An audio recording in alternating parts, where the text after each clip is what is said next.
If I asked you to pinpoint India's greatest national security vulnerability on a map, where would you look at?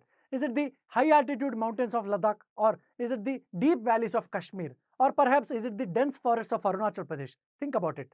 Hello all, welcome to ARK Reflections IAS. I am Yogiraj. See, the truth is our biggest strategic nightmare is not hidden in any of those places. It actually lies in a tiny, fragile strip of land in West Bengal. In geopolitical terms, they call it the Siliguri corridor, but the military planners call it with a much more unpleasant name. They call it the chicken's neck. Now look at this map. If you look at this map, you'll see that this narrow passage is what connects our mainland India to the Seven Sisters and Sikkim. Now, if this narrow land is, suppose for example, choked by our enemy, or if it is captured during any war, imagine that nearly 50 million Indian citizens and 8 strategic states would be completely cut off from the rest of India. No trains, no trucks, no food, no physical contact whatsoever. At its narrowest point, this is just 22 kilometers wide.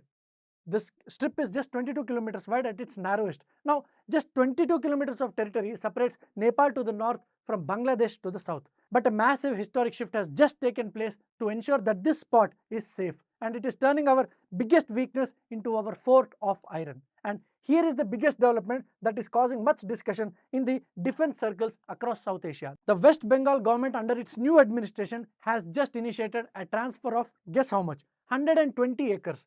120 acres of sensitive land area directly in the core area of Siliguri corridor to the central government. Along with this, control of 7 critical national highways passing through the North Bengal is also being handed over to the central agencies. But why is this a game changer is the big question, because it completely bypasses the local bureaucratic red tape that has delayed our defense projects for many decades. To truly understand why this 120-acre transfer is actually a masterstroke, we have to first look at our neighbors, specifically the China. Do you remember the 2017 Doklam standoff? See, India reacted aggressively because of the Chumbi Valley. It points like a dagger straight at our Siliguri corridor. If China gains a foothold there, their artillery can directly look down at the chicken's neck. And from that height, they could rain down shells and they could destroy our rail and road links within minutes of any war breaking out. But it's not just about China. Look at this south to Bangladesh. Look at this south. See, Bangladesh over the last few years, the security landscape has completely transformed, and you agree. You have been seeing the news as well. See, we are seeing a rise of Chinese-funded infrastructure projects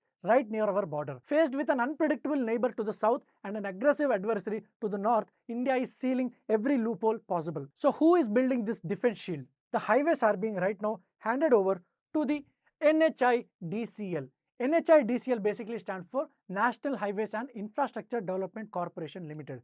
They are highly specialized central agency that builds roads and tunnels in the most difficult Himalayan terrains. No more waiting for local clearance. The central military engineers are taking direct charge. Now you might wonder that what can government actually do with just 120 acres of land? See, in the past, if a conflict flared up, heavy tanks and troops had to be rushed thousands of kilometers through that single congested 22-kilometer network that we talk about. See, now with this new land, India is building forward operating bases. These are fully equipped, heavily fortified military stations right at the doorstep of the front line. And there is a massive change that is happening. We are moving away from a defensive stance. Right now, India is moving away from a defensive stance and stepping into active deterrence. This means making our defense positions felt so strong visibly that the enemy won't even dare to strike in the first place. We are building offensive depth to deter any misadventure by the China.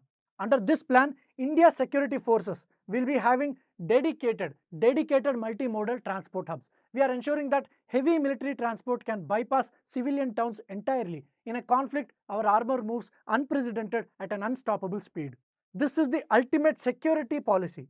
This is the ultimate security insurance policy for our brothers and sisters in the Northeast. It guarantees that their connection to the mainland India remains permanent, unbroken, and absolutely non-negotiable. See, the chicken's neck is no longer India's weakest link. No, it is not. It is being forged into a shield of steel. What do you think about India's proactive new defense strategy in the Siliguri corridor? Let me know in the comments below. And for those who are writing their UPSC in the years 2027 or 2028, ARK Reflections IAS is launching a complete Prelims cum Mains comprehensive GS Foundation course from June 15th. Here each and every subject will be covered in utmost depth from both prelims and mains point of view, starting from absolute basics. Seats are limited, so please hurry up and call us at this number, that is 9000 4000 55 and our team will be happy to assist you. This is me, Yogiraj. Thank you for watching. Jai Hind.